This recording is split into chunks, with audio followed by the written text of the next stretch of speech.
Hello everyone, आपका बहुत बहुत स्वागत है आपका अपने चैनल हिंदी साहित्य सागर में। आज मैं क्लास 12 के लिए हिंदी इलेक्टिव की जो पूरक पाठ्य पुस्तक है अंतराल भाग 2, इसका सेकंड लेसन करेंगे इस वीडियो में।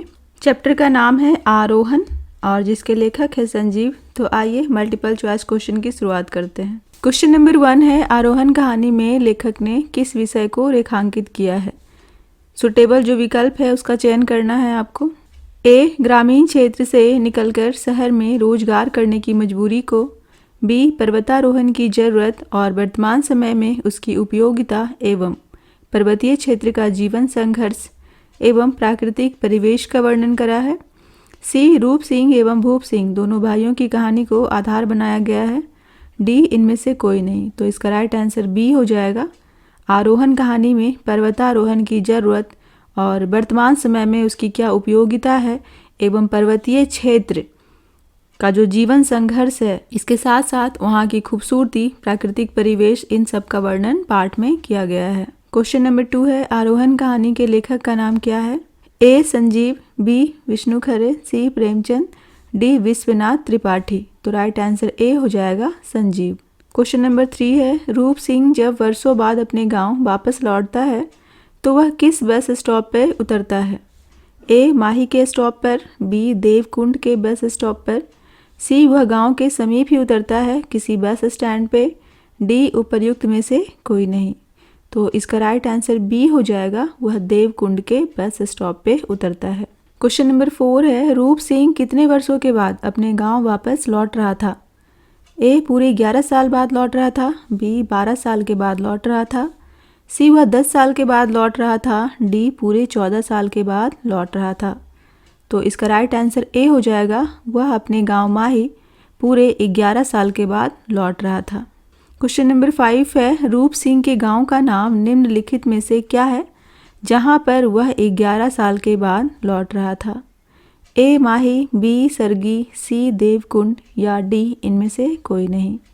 तो इसका राइट आंसर ए हो जाएगा, रूप सिंह के गांव का नाम माही होता है। क्वेश्चन नंबर 6 है, पाठ में से शेखर कौन है जो रूप सिंह के साथ शहर से गांव आया था। ए, वह एक शिक्षक था, बी, वह भी माही गांव का ही रहने वाला था जो उसके साथ शहर से वापस आ रहा था, सी, रूप सिंह के गॉडफादर कपूर साहब का बेटा है, डी, इनमें से कोई नहीं। तो इसका राइट आंसर सी हो जाएगा, रूप सिंह के जो गॉडफादर हैं शहर में कपूर साहब, शेखर उनका बेटा है। क्वेश्चन नंबर 7 है, शेखर जो रूप सिंह के साथ उसके गांव माही आया था शहर में, वह किसकी ट्रेनिंग ले रहा था। ए, आईएएस की, बी, पर्वत पर चढ़ने की, सी, आईपीएस की या डी, उपर्युक्त में से कोई नहीं। तो इसका राइट आंसर ए हो जाएगा, शेखर जो है वो आईएएस की ट्रेनिंग ले रहा था। क्वेश्चन नंबर 8 है, वर्नाक्यूलर यंत्र का प्रयोग किस लिए किया जाता है। ए, पानी को गर्म करने के लिए, बी, घोड़े को चलाने के लिए, सी, सूक्ष्म चीज़ों को देखने के लिए, डी, उपर्युक्त में से सभी। तो इसका राइट आंसर सी हो जाएगा। वर्नाक्यूलर का यूज हम क्या करते हैं, सूक्ष्म यानी छोटी छोटी चीज़ों को देखने के लिए करते हैं। क्वेश्चन नंबर 9 है, भूप सिंह कौन है। ए, रूप सिंह का बड़ा भाई एवं महीप का पिता है, बी, रूप सिंह का छोटे भाई हैं एवं महीप का पिता है, वह गाँव का एक प्रधान है, डी, उपर्युक्त में से कोई नहीं। तो इसका राइट आंसर ए हो जाएगा, रूप सिंह के बड़े भाई हैं एवं महीप के पिता हैं। क्वेश्चन नंबर 10 है, भूप सिंह की पत्नी का नाम क्या है। ए, शैला, बी, माधवी, सी, हिमानी, डी, कोई नहीं। राइट आंसर ए होगा, भूप सिंह की पत्नी का नाम शैला है। क्वेश्चन नंबर 11, रूप सिंह शहर में पर्वतारोहण संस्थान में नौकरी करता था, उसे वहाँ कितने रुपए की महीने की तनख्वाह मिलती थी। ए, 3,000 महीने की तनख्वाह थी उसकी, बी, 4,000 महीने की तनख्वाह थी उसकी, सी, 7,000 महीने की तनख्वाह थी उसकी, डी, 2,000 महीने की तनख्वाह थी उसकी। तो यहाँ राइट आंसर बी हो जाएगा, उसे वहाँ पे 4,000 महीने की तनख्वाह मिलती थी। क्वेश्चन नंबर 12 है, 11 साल पहले ऐसा क्या हुआ था कि रूप सिंह गांव छोड़कर शहर चला गया था। ए, भूस्खलन हुआ था जिसमें उसके माँ, बाबा, खेत, घर सब मलबे में दब गया था, बी, बाढ़ आया था जिसमें उसका पूरा परिवार बह गया था, सी, बीमारी का प्रकोप हुआ था, डी, उपर्युक्त सभी। तो यहाँ इसका राइट आंसर ए हो जाएगा, 11 साल पहले भूस्खलन हुआ था जिसमें उसके जो मम्मी पापा और खेत घर सब मलबे में दब चुका था, जिसके बाद ही वह गांव छोड़ करके शहर चला गया था, जहां वह पर्वतारोहण संस्थान में नौकरी करता था। क्वेश्चन नंबर 13 है, निम्नलिखित में से किसने पहाड़ को काटकर बड़ी मेहनत से झरने को खेतों की तरफ मोड़ दिया था ताकि उसके खेतों में फसल को पानी मिल सके? ए. भूप सिंह एवं उसकी पत्नी सैला ने, बी. रूप सिंह और उसकी पत्नी ने, सी. भूप सिंह और उसका पुत्र महीप ने, डी. उपर्युक्त में से कोई नहीं। तो इसका राइट आंसर ए होगा भूप सिंह एवं उसकी पत्नी शैला ने। क्वेश्चन नंबर 14 है, पाठ के आधार पर बताइए कि महीप उम्र में अभी छोटा था परंतु फिर भी वह घोड़े का काम क्यों करता था? ए. उसे आर्थिक रूप से परेशानी थी इसलिए वह पैसे कमाना चाहता था। बी. उसका पढ़ने में मन नहीं लगता था इसलिए वह मजदूरी कर रहा था। सी. वह अपने पिता भूप सिंह से नाराज होकर स्वयं मेहनत मजदूरी करके अपना जीवन यापन कर रहा था। इनमें से कोई नहीं।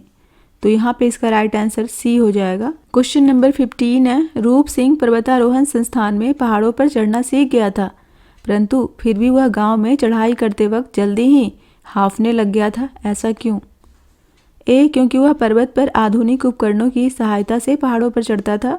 बी. क्योंकि अब वह पहाड़ों पर चढ़ना भूल गया था। सी. क्योंकि वह बीमार था इसलिए वह चल नहीं पा रहा था। डी. इनमें से कोई नहीं। तो इसका राइट आंसर ए होगा क्योंकि वह पर्वत पर आधुनिक उपकरणों की सहायता से चढ़ता था और गांव में यहाँ पर उसके पास कोई उपकरण नहीं था जिसके कारण वह बहुत जल्दी ही हांफने लग गया था। क्वेश्चन नंबर 16 है, रूप सिंह ने गांव के किस बूढ़े व्यक्ति को बताया कि शहर में वह पर्वतारोहण संस्थान में पहाड़ पर चढ़ने की नौकरी करता है जिसमें उसे 4000 प्रति माह तनख्वाह मिलती है? ए. गाँव का वृद्ध व्यक्ति त्रिलोक सिंह को, बी. अपने बड़े भाई भूप सिंह को, सी. अपने बड़े भाई के लड़के महेश को, या डी. अपने बड़े भाई की पत्नी शैला को। तो यहाँ पे इसका राइट आंसर ए हो जाएगा। गांव का जो वृद्ध व्यक्ति होता है त्रिलोक सिंह, उसे वह यह बात बताता है। क्वेश्चन नंबर 17 है, त्रिलोक सिंह को पहाड़ पर चढ़ना जैसी नौकरी के लिए 4000 प्रति माह तनख्वाह का मिलना अजीब क्यों लगा? ए. क्योंकि बूढ़े त्रिलोक सिंह ने अपना संपूर्ण जीवन पहाड़ों में ही बिताया था और उसके लिए पहाड़ पर चढ़ना बहुत ही आसान काम था और इसके लिए 4000 प्रति माह का मिलना वह इसे बहुत अधिक समझता था। बी. क्योंकि उसे पर्वत पर चढ़ने जैसी मुश्किल काम के लिए 4000 प्रति माह तनख्वाह बहुत ही कम प्रतीत हो रहा था। सी. उसे रूप सिंह में ऐसी कोई काबिलियत नजर नहीं आई जिसके लिए उसे 4000 प्रति माह दिया जा सके। डी. उपर्युक्त में से कोई नहीं। तो यहाँ पे राइट आंसर ए हो जाएगा क्योंकि वह जो त्रिलोक सिंह था वह बूढ़ा व्यक्ति था और अपना संपूर्ण जो लाइफ था उसने पहाड़ों में ही बिताया था और उसे ये बहुत इजी लगता था पहाड़ों पे चढ़ना और इतना आसान काम के लिए 4000 रुपये वह बहुत अधिक समझ रहा था। क्वेश्चन नंबर 18 है, पहाड़ों का जीवन अत्यंत ही कठिन होता है।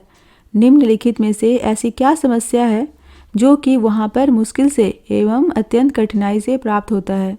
ए. पानी की समस्या एवं स्वास्थ्य सेवाओं में कमी, बी. ईंधन की कमी एवं रोजगार के साधनों में कमी, सी. शिक्षा के लिए उचित साधनों की कमी एवं बिजली की पर्याप्त सुविधा नहीं, डी. उपर्युक्त सभी। तो यहाँ पे राइट आंसर डी होगा, उपर्युक्त सभी। क्वेश्चन नंबर 19 है, भूप दादा के चरित्र में निम्नलिखित में से क्या क्या विशेषताएं थी? ए. भूप दादा एक आत्मविश्वास से भरे हुए एवं मेहनती व्यक्ति थे। बी. भूप दादा एक धैर्यशील एवं चढ़ाई में कुशल व्यक्ति थे। सी. भूप दादा के मन में अपने छोटे भाई रूप सिंह के लिए बहुत प्रेम था और वे एक स्नेहिल व्यक्ति थे। उपर्युक्त सभी। तो यहाँ पे राइट आंसर डी हो जाएगा, उपर्युक्त सभी। क्वेश्चन नंबर 20 है, आरोहण कहानी पढ़ने के आधार पर बताइए कि पहाड़ी स्त्रियों की क्या छवि बनती है। जब आपने इस कहानी को पढ़ा तो आपके मस्तिष्क में जो पहाड़ी स्त्रियां हैं उनको लेकर कैसी छवि बनती है वह आपको बताना है। तो ऑप्शन ए है, पहाड़ी स्त्रियों का जीवन दुख एवं कठिनाइयों और आभाओं से भरा हुआ होता है। बी. पहाड़ी स्त्रियां परिश्रमी होती हैं और वे आजीविका कमाने, खेती करने इत्यादि में साथ देती हैं। उनका जीवन शैली सरल एवं साधारण होता है और वह भोली भाली एवं छल कपट से दूर रहती हैं। डी. उपर्युक्त सभी। तो उपर्युक्त सभी यहाँ पे सही हो जाएगा क्योंकि ये सारे ही ऑप्शन ट्रू हैं। क्वेश्चन नंबर 21 है, रूप सिंह ने कहा कि आप यहाँ अकेले हैं, जबकि भूप दादा ऐसा महसूस नहीं करते क्योंकि वह ए. पहाड़ों पर चढ़ाई करने में बहुत ही कुशल थे, वहाँ स्वाभिमान का जीवन वह व्यतीत कर रहे थे। स्वजनों और भूधरों से उन्हें गहरी आत्मीयता रखते थे। और डी, अपनी पत्नी और मवेशियों के साथ वे रहते थे। तो इसका राइट आंसर सी हो जाएगा।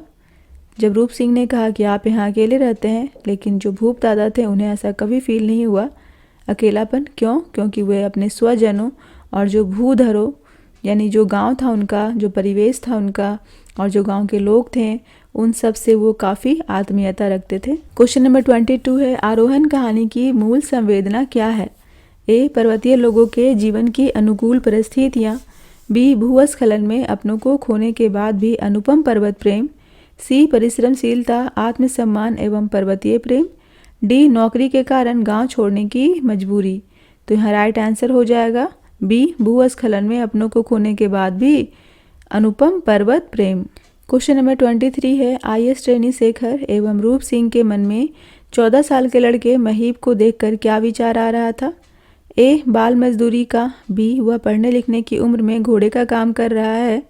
सी, पहाड़ों पर रोजगार के संसाधन की कमी के कारण वह मजबूर है। डी, उपर्युक्त सभी। तो यहाँ पे राइट आंसर डी हो जाएगा, उपर्युक्त सभी। क्वेश्चन नंबर 24 है, आरोहण पाठ में लेखक ने किन पत्थरों का उल्लेख किया है? A, granite. B, sandstone. C, उपर्युक्त दोनों। डी, इनमें से कोई नहीं। तो यहाँ पे राइट आंसर सी हो जाएगा, इन दोनों पत्थरों का उल्लेख चैप्टर में किया गया है। क्वेश्चन नंबर 25 है, भूप सिंह के सामने रूप सिंह बौना क्यों पड़ गया था? ए, वह पहाड़ों पर चढ़ना भूल गया था। बी, शहर में पर्वतारोहण संस्थान में वह पहाड़ों पर उपकरणों की सहायता से चढ़ता था। सी, भूप दादा धैर्य, आत्मविश्वास, ताकत और कुशलता से मांसपेशियों और अंगों का प्रयोग करते हुए तेजी से पहाड़ पर बिना थके चढ़े जा रहे थे। डी, उपर्युक्त सभी। तो यहाँ राइट आंसर डी हो जाएगा, उपर्युक्त सभी। क्वेश्चन नंबर 26 है, घाटी में बहने वाली नदी का नाम क्या था? सुपीन नदी, कृष्णा नदी, भीम नदी, उपर्युक्त में से कोई नहीं। तो यहाँ पे राइट आंसर ए हो जाएगा, सुपीन नदी। क्वेश्चन नंबर 27 है, रूप सिंह पहाड़ की रोएं किसे कहता था? ए, देवदार के पेड़ों को। बी, आम के पेड़ों को। सी, पीपल के पेड़ों को। तो यहाँ पे राइट आंसर ए हो जाएगा, देवदार के पेड़ों को रूप सिंह पहाड़ की रोएं कहता था। क्वेश्चन नंबर 28 है, भेड़ हाँकती हुई लड़की को देखकर शेखर ने रूप सिंह से क्या पूछा था? ए, यह 14 साल की लड़की क्या कर रही है? बी, क्या तुमने कभी प्रेम की ऊंचाइयां चढ़ी है? सी, दोनों में से कोई नहीं। डी, उपर्युक्त दोनों ही सही है। तो इसका राइट आंसर यहाँ पे बी हो जाएगा, भेड़ हाँकती हुई लड़की को देखकर शेखर ने रूप सिंह से पूछा कि क्या तुमने कभी प्रेम की ऊंचाइयां चढ़ी है, अर्थात क्या तुमने कभी किसी से प्रेम किया है। तो यहाँ पर इस चैप्टर के मल्टीपल चॉइस क्वेश्चन समाप्त होते हैं। उम्मीद है आपको अच्छे से क्लियर हो गया होगा। आपके जो भी डाउट्स होंगे आप उसे नीचे कमेंट्स बॉक्स में लिखकर पूछ सकते हैं, मैं वहाँ पे उसके आंसर कर दूंगी। Thank you.